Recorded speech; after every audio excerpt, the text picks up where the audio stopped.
మురుగునీటికి care of address గా మారిపోయిన మూసీ నదిని శుద్ధి చేయడానికి ప్రభుత్వం సిద్ధమైంది. స్వచ్ఛమైన నీరు పారే విధంగా మూసీని అభివృద్ధి చేయబోతున్నామన్నారు భట్టి.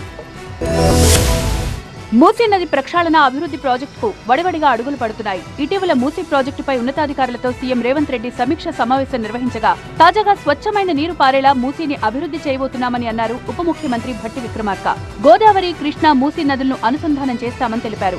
మూసీ రివర్ నిర్లక్ష్యం కావడం వల్ల డ్రైనేజీగా మార్చారని భట్టి విక్రమార్క అన్నారు. హైదరాబాద్ మహానగరానికి పడమటి నుంచి తూర్పు వరకు మెలికలు తిరుగుతూ వడ్డాణం అలంకరించినట్టుండే మూసీ నది నిజాం కాలంలో పరవళ్లు తొక్కింది.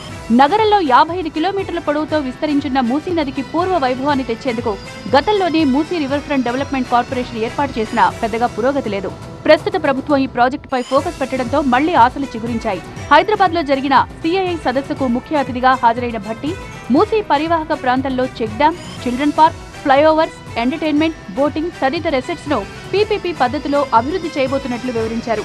Outer ring road, regional ring road మధ్యన అనేక క్లస్టర్లను అభివృద్ధి చేయబోతున్నామని అన్నారు.